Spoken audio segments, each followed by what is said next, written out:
એપીએમસીના વહીવટકર્તાઓ દ્વારા મોટા પાયે ભ્રષ્ટાચાર આચરવામાં આવ્યો હોવાના આક્ષેપ સાથે કિસાન વિકાસ સંઘ દ્વારા કલેક્ટરને આવેદનપત્ર પાઠવાયું હતું। ભરૂચ કિસાન વિકાસ સંઘ દ્વારા આજ રોજ ભરૂચ જિલ્લા કલેક્ટરને 12 થી 1 કલાકના અરસામાં આવેદનપત્ર પાઠવવામાં આવ્યું હતું, જેમાં જણાવ્યા અનુસાર એપીએમસીના વહીવટકર્તાઓ દ્વારા મોટા પાયે ભ્રષ્ટાચાર આચરવામાં આવ્યો છે। એપીએમસીના વેપારીઓ દ્વારા દર વર્ષે કરોડો રૂપિયાનો વેરો આપવામાં આવે છે, પરંતુ વહીવટકર્તાઓ દ્વારા વેપારીઓને સુવિધા આપવામાં આવતી નથી। એપીએમસીમાં અતિશય ગંદકી જોવા મળે છે, સાથે જ વેપારીઓને માળખાકીય સુવિધા પણ નથી અપાતી અને વહીવટદારની નિમણૂક કરવાની માંગ કિસાન વિકાસ સંઘ દ્વારા કરવામાં આવી છે। ભરૂચ મહમ્મદપુરા એપીએમસી ભ્રષ્ટાચારનો અડ્ડો બની ગયેલું છે।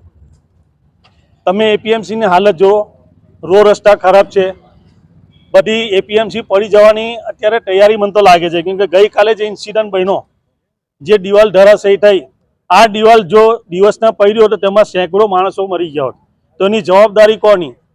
ખરેખર આ લોકોની સામે 308 મુજબ ગુનો દાખલ થવો જોઈએ। એપીએમસીમાં કોઈ પણ જાતની સગવડ નથી। દર વર્ષે કરોડો રૂપિયા વેપારીઓ આપે છે, છતાં પણ સુવિધાના નામે મીંડું છે। અગાઉ પણ રાજ્યપાલશ્રી, સચિવશ્રી અને નિયામકશ્રીને અમે આવેદનપત્રો આપેલા છે, પણ પાણીનું નામ ભૂ, કેમ કે સરકારમાં જે લોકો બેઠેલા છે તે ભાજપના બધા પ્રતિનિધિઓ છે, એટલે એમના ઈશારે ચાલતી એપીએમસી છે, એટલે વેપારીઓના કોઈ પણ કામ થતા નથી। હમણાં જે ઇલેક્શન થયું તેમાં વેપારીઓને બાકાત રાખવામાં આવેલા છે, એટલે જિલ્લા રજિસ્ટ્રારે આ વેપારીઓના હકનું હરણ કરેલું છે, એટલે જિલ્લા રજિસ્ટ્રાર સામે ગુનો દાખલ થાય એવી મારી રાષ્ટ્રીય કિસાન વિકાસ સંઘની માંગ છે। રાજ્યપાલશ્રીને આવેદનપત્ર આપી અને ગુજરાત સરકારને સૂચના આપે એવી અમારી માંગણી છે।